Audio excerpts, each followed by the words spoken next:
একটি গ্রামের ছোট্ট স্কুল। ক্লাসে শিক্ষক পড়াচ্ছেন মন দিয়ে। হঠাৎ দরজার পাশে দাঁড়িয়ে থাকে এক ছোট্ট মেয়ে, হাতে একটি বাঁশের ঝুড়ি, চোখে অদম্য কৌতূহল। সে ভেতরে ঢোকে না, শুধু জানালার পাশে দাঁড়িয়ে চুপচাপ শোনে। তার নাম মেইজি। পরের দিনও সে আসে, আবার জানালার পাশে দাঁড়ায়, কিন্তু এক দুষ্টু ছেলে বল ছুঁড়ে মারে তার দিকে। শিক্ষক বাইরে বেরোতেই মেইজি দৌড়ে পালায়। তৃতীয় দিন, শিক্ষক তাকে দেখে ফেললেন। তোমার নাম কি? মেইজি। স্কুলে আসো না কেন? মাথা নিচু, কোনো উত্তর নেই। শিক্ষক বুঝলেন সব। তিনি মেইজিকে ক্লাসে বসালেন। বললেন, বাইরে নয়, ভেতরে বসে পড়বে। কারণ মেইজির পরিবার খুবই দরিদ্র, টিউশন ফি দেওয়ার সামর্থ্য নেই।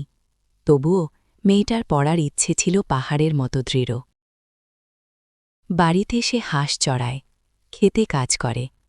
একদিন একটা ডিম ভেঙে ফেলায় মা বকাঝকা করলেন।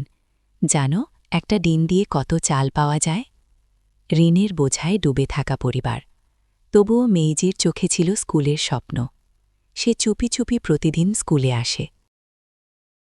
ক্লাসে তার কলম নেই, সে হাত দিয়ে লেখার ভান করে। রাতে মাটিতে আঙুল দিয়ে লিখে অনুশীলন করে। একদিন সে বাঁশের টুপি বুনে বাজারে বিক্রি করতে যায়। অনেকক্ষণ বসে থেকেও কেউ কেনে না। হঠাৎ এক মেয়ে আধা মিষ্টি আলু এগিয়ে দেয়। খাবে? আমি কলম কিনব, স্কুলে যাব। দুই শিশুর দুই স্বপ্ন। অবশেষে সে কিছু টাকা পেল, কলম কিনল। ফিরে আসার পথে নদীর পানিতে পড়ে গেল কলমটা। ভিজে গেল সে নিজেও, তবুও হাল ছাড়ল না।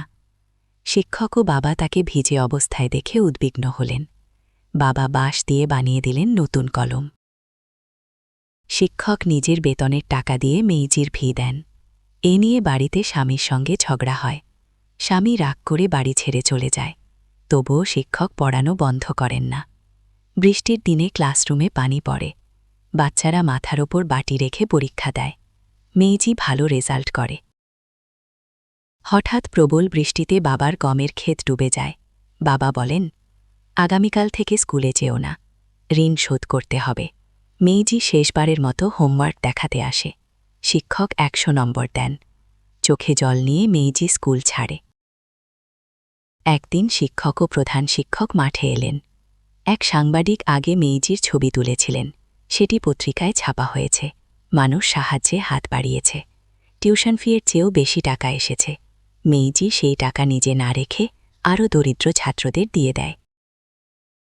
হোপ ইঞ্জিনিয়ারিংয়ের সহায়তায় নতুন স্কুল ভবন তৈরি হল। আর বৃষ্টিতে ক্লাস বন্ধ হয় না। মেইজি আবার ক্লাসে ফিরে এলো। চোখে স্বপ্ন, হাতে কলম। একদিন সে পাহাড় পেরিয়ে দেশের সেবা করবে।